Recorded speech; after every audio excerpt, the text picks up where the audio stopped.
قرآن مجید میں اللہ تعالیٰ نے فرمایا وَأَنِيبُوا إِلَىٰ رَبِّكُمْ وَأَسْلِمُوا لَهُ، اے ایمان والو اللہ کی طرف رجوع کرو اور اللہ کی ماننے لگو۔ چھوڑیے ساری باتوں کو، آپ ایک ٹیسٹ رکھ لیں، کیا میں اپنے اللہ کی بات مانتا ہوں؟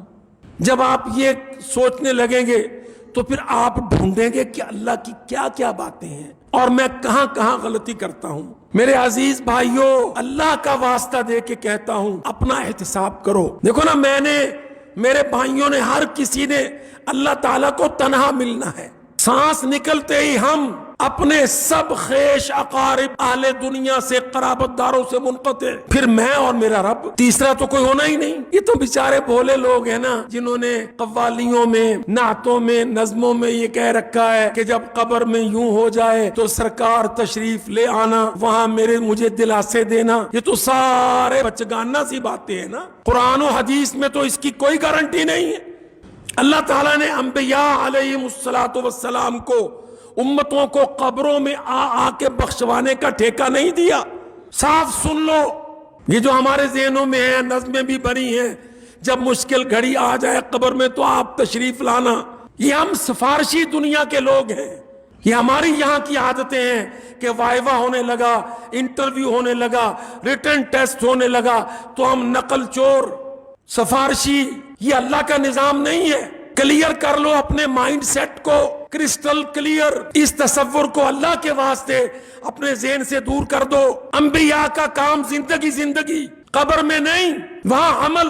ہمارے مولویوں نے ہمیں دھوکہ دے رکھا ہے، ہمارے نعت خان لوگوں نے، ہمارے نصرت فتح علی خان جیسے لوگوں نے، بے شمار قوالوں نے ہمیں دھوکہ دے رکھا ہے کہ وہاں سرکار قبر میں آ جائیں گے، بیڑا پار کرا دیں گے، مجھے میرے ڈیرے تک چھوڑ دیں گے۔ بھائی وہاں سرکار اللہ ہے۔ ہم تو بھولے سیدھے لوگ ہیں نا، ہمیں تو یہ بھی نہیں پتا کہ ہم سرکار کس کو کہتے ہیں، کون ہے سرکار، کیا لفظ ہے سرکار؟ سرکار کام کے اوپر کون ہے؟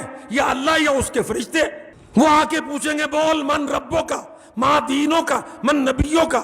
ریکارڈ بھی ساتھ ساتھ چلے گا، سابقہ پرنٹ بھی چلے گا۔ یہ بخشوانے، سفارشیں کروانے کے جتنے موہوم دھندلے تصور ہمیں ہمارے ملاؤں نے، مولویوں نے یا پیران نے پیش کر رکھے ہیں، اللہ کی قسم آیت الکرسی پر پیش کر ان کو۔ کسی میرے بھائی کو میرے ساتھ جھگڑا ہو سکتا ہے، یہ مولوی سخت ہے، میں کہتا ہوں بھلے ہی کوئی سخت ہو مولوی، آیت الکرسی تو نرم ہے، پڑھ من ذا الذی یشفع عندہ الا باذنہ۔ جو حق سفارش ہے انبیاء کو، اذن اللہ کے اذن کے ساتھ ہوگا، اور اللہ کا اذن تب ملے گا جب تو لازمی سوالوں میں پاس ہوگا، آپشنل سوالوں میں کہیں کمی بیشی رہ جائے گی، اللہ کا اذن مل جائے گا کہ عقیدہ اس کا ٹھیک ہے، وین اس کا ٹھیک ہے، توحید اس کی ٹھیک ہے، باقی عملوں میں کمی ہے، کوتاہی ہے، اللہ تعالیٰ یقیناً اپنے انبیاء کو حق شفاعت دے گا۔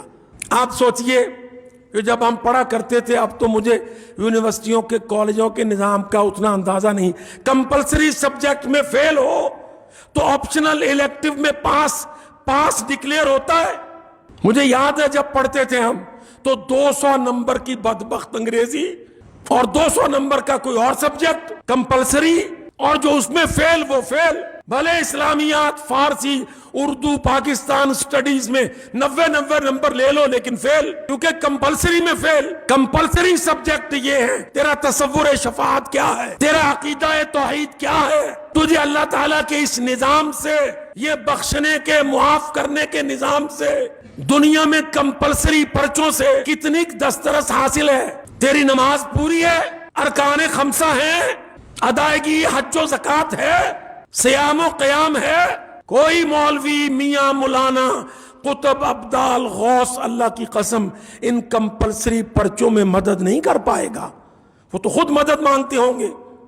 سب سے پہلے اپنے کمپلسری پرچوں کا فکر کر، عقیدہ توحید کو کھنگال، کائنات کس کی ہے اور وہ اس کو کیسے چلاتا ہے۔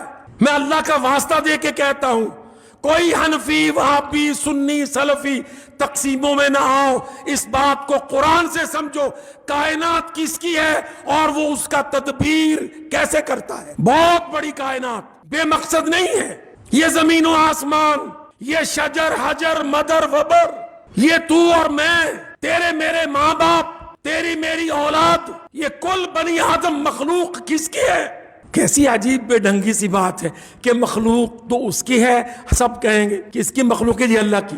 اچھا وہ اس مخلوق کی تدبیر کیسے کرے گا کہ جی اس نے پیران کو، خانقاہوں کے درباری لوگوں کو، اس نے قطبوں کو، ابدالوں کو، غوثوں کو ٹھیکے پہ رکھ رکھا ہے۔